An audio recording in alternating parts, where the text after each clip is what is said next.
You are watching the New American Media.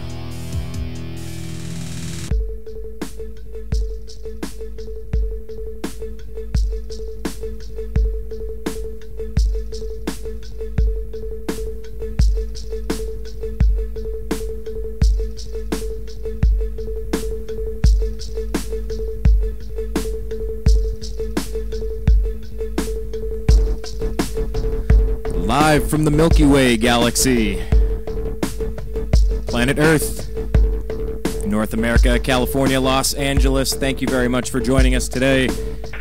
It is Friday, August 24th, 2012. Thank you for joining us on the newamericanmedia.com. I am your host, Brian Engelman, and this is an episode of Strictly Browns. This is a program where we get together and we try to talk nothing but Strictly Browns. The Cleveland Browns are undefeated. Beat the Lions, beat the Packers. Oh my. Got a game coming up tonight against the Eagles, the Michael Vick-less Eagles. And once again, we are pleased to bring in our co-host for this segment. This is Brandon Odell joining us from Ohio. Brandon, how you doing today, sir? I'm doing okay. How about yourself? You know, living the dream. Can't complain. Let's talk about the Browns, shall we? I mean, they're undefeated. You said don't book your Super Bowl tickets yet. I will. I'll preface it with that, but I'm excited. I'm happy about 2-0. What about you? Where's the Super Bowl this year, by the way? Do you know? Where is it? I think it's down in New Orleans because they keep saying the Saints might be the first team to actually host their own Super Bowl. Oh, yeah, okay. All right. You know, it seems like New Orleans gets the Super Bowl about every 3 or 4 years, doesn't it? Like, I love New Orleans. It's a great city. I've had some wonderful, wonderful times there. But you know, I don't know. It just seems like they need to spread the wealth a little bit more, don't they? Oh, that sounds like a Joe the Plumber Obama comment, and I think we'll spare our listeners the socialism commentary because I'll get into spreading the wealth in my Agree to Disagree program today. I think the New Orleans Saints were pretty irrelevant for a very long time, and then of course with Drew Brees every 3 years or so, they have a bunch of challenges this year. Do you think losing the coach is really going to hurt them this year?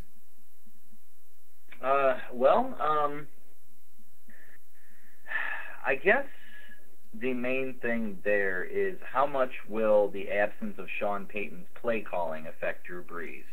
And I think that's the number one question. If Drew Brees is able to overcome that, and really at this point, I mean, he's one of those rare quarterbacks that you kind of call the coach on the field.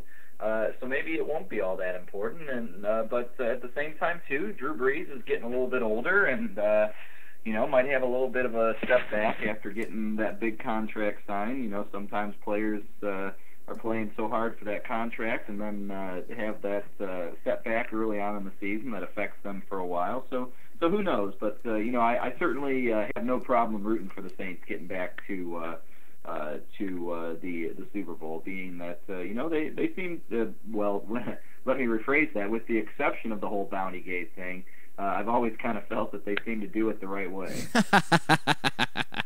I love Penn State's moral compass, except for that whole thing about child rape. No, I get what you're saying. It's one way, like the Eagles, where the Browns are playing the Eagles today, and they built this super team through free agency, and it's like, well, as far as building a team the right way and adding a key piece as necessary, I don't know. I mean, the Browns have been trying to build a team the right way, the wrong way, and it seems like we only get the wrong results, but we're 2-0 so far in the preseason. I don't know how much stock you're putting in this, but, people are asking how good has Aaron Rodgers been in the preseason after yesterday's game, and how good have the Browns been so far in your estimation? I think they've been fair. I think it would be one thing if the first teamers were coming out and setting the world on fire and putting touchdowns on the board against other first teamers and are having 14-0 leads after the first quarter. That's not been the case. It's been a lot of what we've seen in the past. Some positive plays that you think about having the team go in the right direction, but for the most part, I mean, let's be honest, we've seen a lot of Phil Dawson these first couple of games, And much has been said, and we'll get to the Green Bay game here in a moment, I'm sure, but much has been said about Brandon Weeden being able to come out and put 16 points on the board. But, that was 3 field goals and 1 touchdown that was scored against the second teamers. So he still hasn't put up a touchdown against first-team players. So they've been fair. They've won their games, which is good, because of the fact that I think it builds positive momentum. No matter what, no matter where the game occurs or when the game occurs, a win is always better than a loss, and that's all there is to it as far as that goes. But at the same time, too, once again, they haven't really shown me a whole lot against other first-teamers, and I would say that I am still cautiously optimistic moving forward. Okay, so before we start moving forward, being cautiously optimistic, let's move backward. Let's go to the Green Bay game, and what are we taking away from that? What are some of the things that we can clarify some of our evaluations on? You know, who kind of rose up, who kind of had some setbacks, any new injury issues, anything positive moving forward? Okay, well, one thing I think would be positive, talking about Phil Dawson, it certainly seems that our special teams is playing in mid-season form. We had a couple good kickoff returns. I believe Travis Benjamin had that good kickoff return maybe in the first game. But Phil Dawson's ready to go. We saw some good punts from Reggie Hodges, who we're glad to have back after suffering the same injury that's keeping Chris Gokong out for the whole season, that dreaded Achilles tear. Yeah. But Hodges is back, and he has right now his I believe his average through the first couple of games of the preseason is a whole 3 yards higher than what we got from Brad Maynard last year. And Maynard was ranked in the very, very bottom of the league in punting last year. So that's going to be a big boon to the team to be able to get that back. So just having good special teams, which realistically has been, I guess in a lot of ways, a hallmark of the team the last 7 or 8 years. And last year we went directly in the wrong direction. It seems to be back on track, and that's a good place to start, because if you can work the field position game, you're at least putting yourself in a good position to be able to score points or to prevent the other team from doing so. So regarding those drives that we got to see from our different quarterbacks, can you kind of compare what you've seen? You can take the Lions and most notably the recent Packers game, but what are you witnessing from the drives when you give Colt McCoy the ball, when you give Seneca Wallace the ball, when you give Brandon Weeden the ball? What are you noticing from these drives? I think first of all, you're noticing that Brandon Weeden still has a ways to go before he is truly ready to compete consistently. We're going to be asking him to do that right away, and that might be difficult for a rookie. It always is. But he's hanging in there. I think that a word that is being tossed around quite a bit is he's almost being a little bit too confident in the pocket. They're asking him to do more 5-step drops, which means he's holding on to the ball a little bit longer. Colt McCoy was doing a lot more 3-step drops last year, which probably maybe resulted in a little bit more of the dink and dunk kind of offenses. And you're hoping that the hope is that with Weeden having a couple more seconds, that the plays have a little bit more time to develop downfield, and with his added arm strength and accuracy, that the ball will come out quicker, and that will make up for the fact that they're asking him to hold on to the ball a little bit longer. So he is almost seeming a little bit too confident. I think that he needs to be a little bit more aware of that backside pressure. I mean, you have Joe Thomas there guarding your blind side, but it doesn't mean, Joe Thomas is still just one player. People are going to get through occasionally, and so we'll see what happens from that regard. But so far he's hanging in there, and with Colt McCoy, with Seneca Wallace, what you're seeing is always deceptive because you're playing against backups, and Colt McCoy and Seneca Wallace both have starting experience going against ones, so it's hard to really gauge what you're getting from either of them. Both of them have looked very efficient. Both of them have over 100 passer ratings. But they're playing against rookies and special teamers. So, but they're looking good, which I guess is what you want them to be against those types of players. And we're getting some reports right now, Brandon, that the coaching staff is really liking the progression of Thaddeus Lewis, meaning, once again, the rumor is that either Colt McCoy or Seneca Wallace will either be cut or traded before the end of training camp. Do you have any gut instinct on that? I see Seneca Wallace being gone. I just can't justify holding on to his contract at $2.4 million versus holding on to Colt McCoy's at less than $600,000 per year. I think that Colt McCoy overall is certainly the better prospect, and going forward. And let's be honest with ourselves. The fact of the matter is that Browns quarterbacks, starting quarterbacks, don't play 16 games in a season. It doesn't happen. It has never happened for as long as they've been back since 1999. And so you're going to want that backup to be able to come in there and win a few games for you.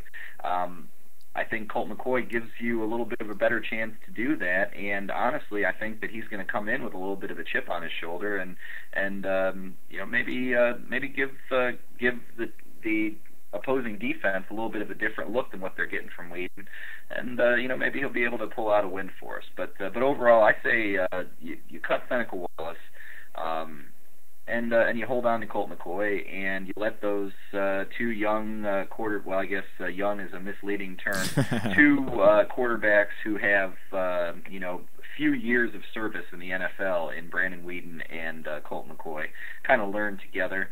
And the hope is that Colt McCoy is mature enough as a player and as an individual to realize what's best for the team. And some of his more recent comments that he's made go along with that. So, you keep that Thaddeus Lewis as your quote-unquote developmental prospect, but realizing that there's a very good possibility that he could see the field at some point this year as well. Well, the thing I take away watching Brandon Whedon is that the kid has got a rifle for an arm. He has got a cannon back there. When he decides to make a release, the ball is there. Snap your fingers, it's happening. He can make throws that can really compensate for a lot of different scenarios, and that really opens up everything with the offense. I like seeing 40-yard passing plays consistently. You have to do that. You got to keep the defensive backs honest. Nothing else is going to work. You want to make sure that they're respecting it so that you can have the tight end passes over the middle so that the linebackers aren't crowding the line.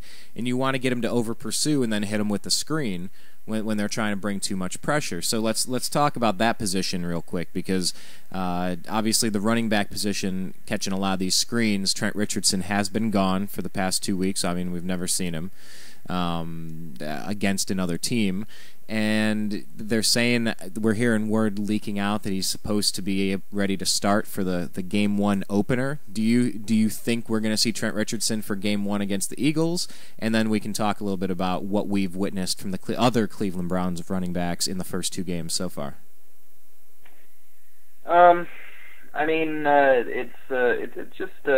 It's really I guess hard to say right now.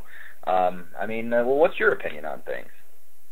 Oh, I'm hearing from a lot of the people covering the Browns that Trent Richardson, he's going to be ready for the season opener. They don't want to overpromise it, but that's what they're expecting. They've been saying a lot of that this procedure, yes, it was needed, but it wasn't really needed. What they wanted to avoid was losing him during the midseason. If you notice there's a little problem now, let's just give the engine a tune-up Just give the engine a tune-up before we even start on this long 16-week, possibly longer than 16-week excursion.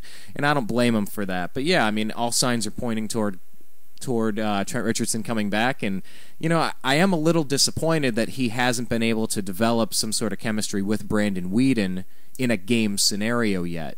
I think that type of stuff is what can really solidify a team. You got to have that camaraderie. You got to have that trust. You got to know who the other guys in the huddle are. I don't think it's the end of the world, but it is disappointing that he's not able to be out there and getting some sort of when you're on a football team, you know the people that you're in the huddle with, and for the wide receivers and the running back and the quarterback to be on the same page with the line and the tight ends, I mean, that's important to me. And so it's frustrating, for sure. Well, we'll just kind of have to play the wait-and-see game. I mean, knee injuries are very tricky. You've had an ACL tear, certainly different than what he was dealing with, I believe it was meniscus issues. But knee injuries can be really tricky. Let's be honest with ourselves. Whether or not he was 100% healthy or not, do you really think that the Browns were just going to throw him out there to the Wolves in Game 1? Like, I'm just saying, pretend that he never even had this cleanup surgery a couple of weeks ago.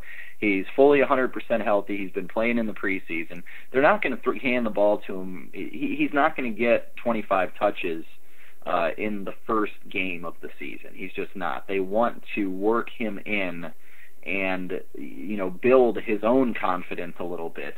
And so if he was only going to be getting maybe 10 to 15 carries, maybe 3 or 4 passes thrown his way, now you're cutting that down to maybe 10 to 12 carries and maybe 2 passes thrown his way. I really don't think we're going to see much less of him than what we would have otherwise, just because of the fact that you don't want to, like I said, throw him to the Wolves or to the Eagles, so to speak, so quickly, because they want to build on his experiences and not just try to wear him out so quickly. And on top of that, our running back situation is as healthy as it's been certainly since all of last year. And so if there's going to be any time when you can afford to be able to take it a little bit easier on him, you might as well do it before Montario Hardesty has his annual injury that's going to keep him out for half the year. Well, I would differ. I would agree with you on this point. I would agree with you that if he misses these 4 preseason games, I would agree that I don't think the game plan is going to change very much regarding the first regular season game of 2012 with the Cleveland Browns. I think they're probably going to try to use him in a similar way, provided he's healthy. If he's 80% there, then okay, yeah, they'll change it. But if he's back and ready to go, I agree. I think they'll use the same game plan. But where I'll disagree is that I do think he's going to get 20 to 30 touches a game. I think they're going to be running the offense through him in a way. Gotten that versus the Eagles one way or the other. I think they're in going game to build one. to that. Yeah, I think in game 1, if he's healthy, that the game plan was look, this isn't a second round or third round pick like Montario Hardesty or somebody off the practice squad like Ogbenaya or someone out of Toledo like what's the kid's name, Adonis Thomas. Correct. Yeah. I think when you draft number 3, when you trade away 3 extra picks or a couple extra picks to move up 1 spot to get 1 guy, that guy's going to touch the ball 30 times a game. They're going to run screens. They're going to hand it off to him. They're going to do little dump-off patterns. I think most of the offense is running through a running back at that point. I view it that way. I think Brandon Weeden is the ancillary piece of the puzzle. He got picked up at pick 22 because they thought that the running back was going to be a bigger focal point of their offense than a new quarterback would be the new focal point of their offense. So, I mean, I think they're going to. It's a little bit like John Telich was saying when I was talking to him that get a young, fresh set of legs and run him. This is not somebody who's not used to playing in national championship games and huge SEC battles where he's the focal point. I mean, it doesn't get bigger than that, and this kid's used to it. So I would put him in front of all of the NFL lights, and I'd make sure he touches the ball 25, 30 times a game and sink or swim with the number 3 overall pick because he's worth being the number 3 overall pick. I would run him into the ground. I mean, in a legitimate way, not if he's dinged up. You don't want to burn him out. But, yeah, if he's healthy, feed him the ball and don't stop feeding him the ball. That's what I would think. Yeah. Well, I guess we'll just have to kind of see what happens with that. I mean, all things, like what you were saying, all things are pointing in the direction that they're saying that he's ahead of schedule, and he's a young man, and young men certainly heal more quickly than older men. So we'll see. So why don't we take a few moments here and move on to a few of the things that we're looking to see from tonight's game. First of all, they're saying that the starters are going to play for about a half of football. What are you hoping to see out of them? Well, I'll tell you this much.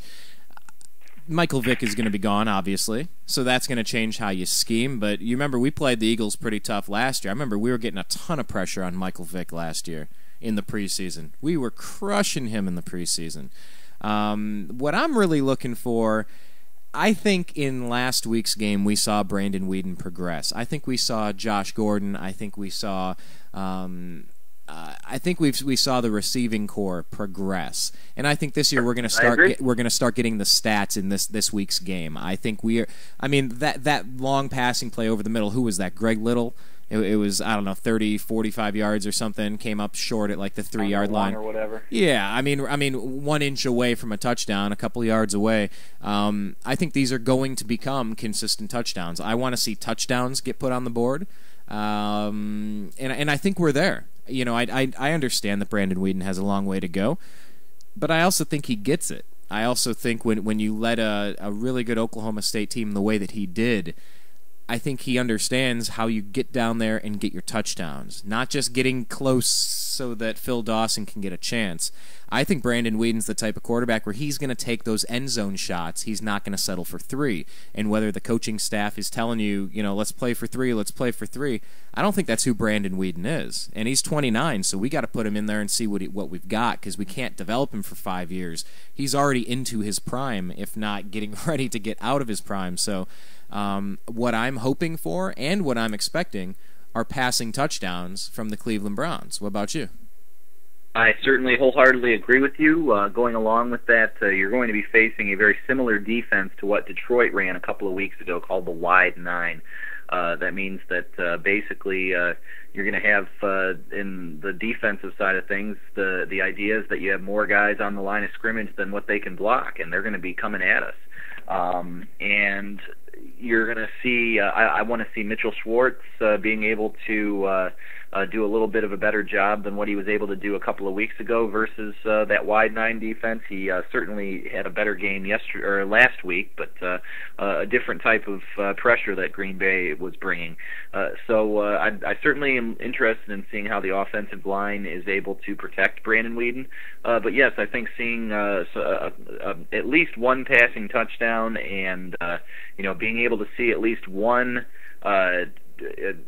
truly good vertical play, something that's 35 to 40 yards or more from Brandon Weeden. I think that everyone would love to see that again.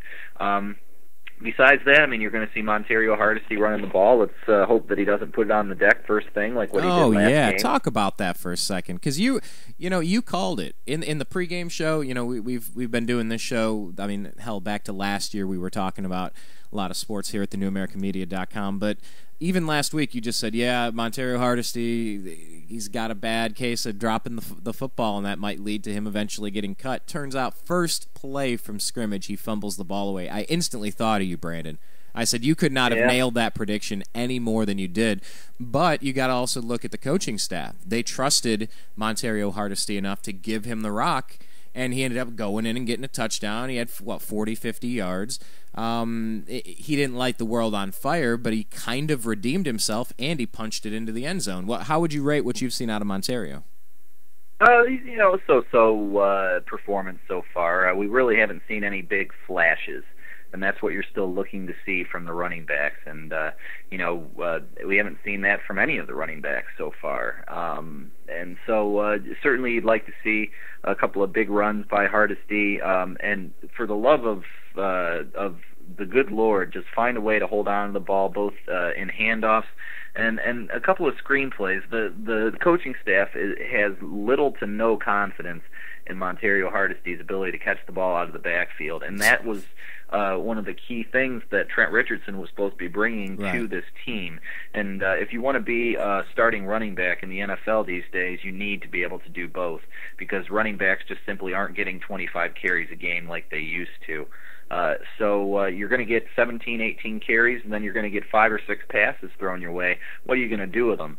If you can't catch them, they're going to take you out of the ball game, and they're going to find someone else who can. And Chris Ogbenaya was that player last year who was able to catch the ball out of the backfield, but he's been hobbled a little bit right now.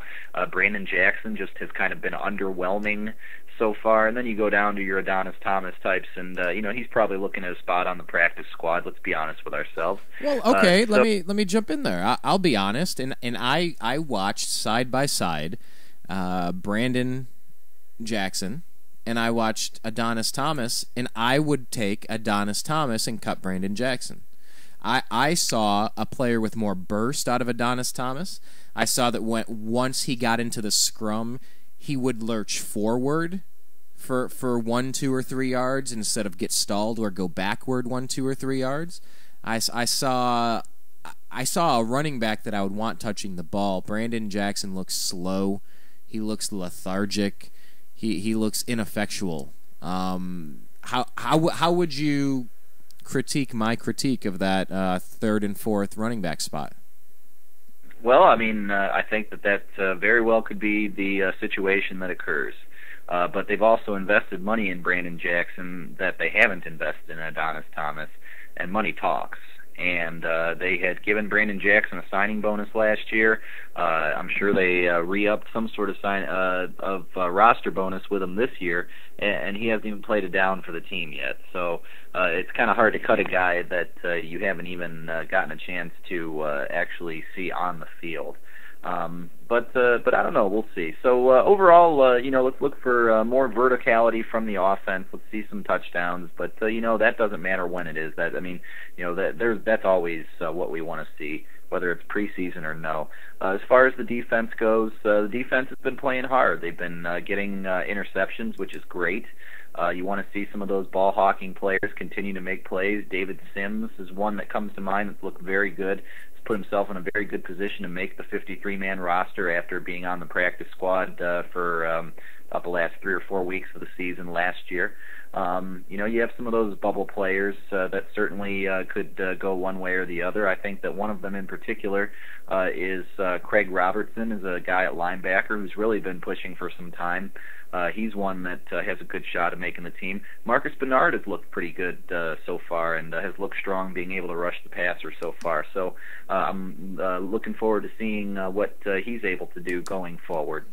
Yeah, so, I was going to say, I've always been a big fan of Marcus Bernard. I remember when he was putting a lot of pressure on Ben Roethlisberger a couple years ago, getting some really nice sack numbers, just getting a lot of good pressure. He's really good at blitzing the quarterback. And that's something, Cameron Wembley was really good at it, and he only lasted a couple years. He's off the team. So, I mean, you really need that pass rush. What are you seeing out of the defensive tackle position since Phil Taylor is still sidelined, and he's going to be for, what are they saying now, about half the season? Billy Wynn and John Hughes, looks like John Hughes has the inside track to win that spot, and basically things are hopefully going to be able to at least stay steady. But we'll just have to kind of wait and see. So, we're not going to have a real tough quarterback challenge today with they're starting a rookie as well. So, Nick Foles out of Arizona was a bigger guy, but younger and rawer than what we get with Brandon Weeden. So we'll see what the defensive line is able to do. The biggest test is going to be from LaShawn McCoy. He's a stud player. He's one of the best running backs in football, if not the best running back in football. He can do it all. He's what you hope Trent Richardson ends up turning into. So that's going to be where their biggest challenge lies. The first game they got run all over. Last game it wasn't so bad, but let's be honest with ourselves here too. But Green Bay doesn't really run the ball. And Detroit was trying to exploit that, and Green Bay just didn't even bother. So we'll see what happens. But either way, I'm looking forward to the game. I think that they can should go out and show some things and improve on some things. And the main thing is just stay healthy and start getting ready to go for the regular season.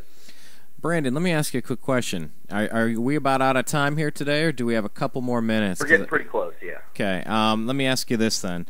As far as any cuts that the Browns, they're going to have to trim their roster, are there any names that going into camp we might have thought were going to be around that you're expecting are going to be gone?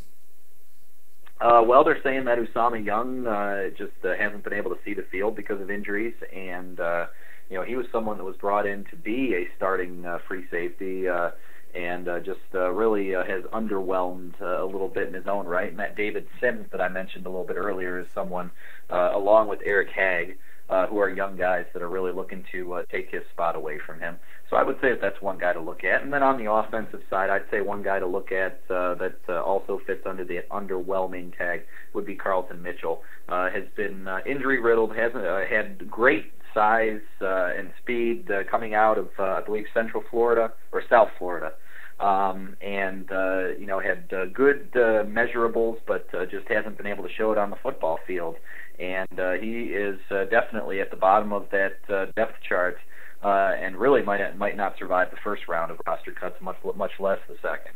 So I would say those are two names that I would definitely keep in mind of players that probably aren't going to be here on opening day. All right, let's call it that our game has ended regulation play in a tie. I got two follow-up questions, and we'll move fast, and we'll finish this game up here, Brandon. Urban Meyer, the Ohio State Buckeyes. I know this is a bit of a wild card. That's why I'm throwing this into our overtime section, because we haven't really talked about the Ohio State Buckeyes all that much. But let's not forget, I'm getting really excited to watch some Ohio State football, and I think we're going to see a pretty decent team out there. Do you have any thoughts on the Buckeyes this year? I think I'm definitely looking forward to seeing what he can give to the offense. I think that's the main thing. The defense has always been there and will continue to be there, but the offense was in a bad way last year. And so he's bringing in that spread offense. He's got a quarterback in Braxton Miller who has shown some flashes as a true freshman. He's hopefully going to continue to develop, and and I guess you look at, since they have that bowl ban, of being able to really compete for a national title during Miller's junior year. Final question, Brandon. Lance Armstrong. I'm sure you heard the story breaking not too long ago about they're going to strip all of his titles and retroactively ban him. Do you have any thoughts on what's going on with Lance Armstrong? I'll be completely honest with you. Does anybody really care at this point? I mean, this has been going on for, the steroid talk and everything else has been going on for, 8 years now, with whether it was baseball or football or, whether it was the cycling and stuff. And, if Lance Armstrong wasn't an American winning the Tour de France, 99.9% of America could care less. And I think it's something that everyone is just like, well, it's the way thing. I guess, yeah, he was doping or whatever, but I don't think too many people are going to lose too much sleep over it. And on top of that, I don't think his Live Strong bracelets are going to end up being into the fireplace anytime soon. I think he has a pretty strong foundation of resources to be able to fall back on, even without those Tour de France titles. But it certainly looks like there was a lot of proof lined up against him and stuff. And just like Roger Clemens, he's doing the dishonest thing in deny. But in a lot of ways too, it's the best way to be able to save face. Rather than some of these other players that have come out and admitted that they were doing performance-enhancing drugs and stuff like that. So, he's going to go to his deathbed saying he didn't do it, but you know what? So is Jerry Sandusky, and the court of public opinion knows what it thinks. Yeah, and I think today's news is that he's not going to keep fighting it. And after 7 years of going through the crap, whether he did it or not, I wouldn't keep fighting it. So do whatever you want. Say whatever you want. I'm done. I'm done acknowledging it. It is what it was. We'll see how it all plays out. But it's just interesting to kind of retroactively. Anything else, that's what he's going to move forward with. Absolutely. Well, Brandon, we'll move forward with the program today. Any final words about the Browns or anything in the next week you're keeping your eye on in the world of sports? Nope. Go Browns, and hopefully we get a chance to see the offense continue to develop and the defense continue to make plays. Absolutely. Go Browns, Brandon. All right. Take it easy. Have a good weekend. You too, Brandon. Take care. That is Brandon Odell joining us as he usually does for these Friday shows. We have this segment regularly called Strictly Browns, and if you're watching this online after the fact on YouTube or on thenewamericanmedia.com, thank you very much. If you're not following us on Twitter, please do so. We're at American_media_, American_media_. And if you're watching this on YouTube, please click subscribe. Then you'll get our updated shows. We have the Unhappy Hour, where we talk sports. Strictly Browns is a subdivision of the Unhappy Hour. Then we have Agree to Disagree, where we talk about spirituality and religion, finance, economics, politics, philosophy, and everything else you're not supposed to talk about with other people inside of a bar. That's what we do here. It's what we enjoy doing. It's what we're going to keep doing. So please click subscribe if you are following this on youtube.com/thenewamericanmedia. Special thanks to Brandon Odell for joining us. Cleveland Browns are 2-0 facing the Philadelphia Eagles. Could the Browns go 3-0?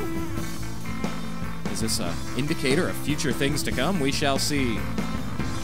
For everybody out here on the left coast and all across the Milky Way galaxy, I'm Brian Engelman, signing off for thenewamericanmedia.com.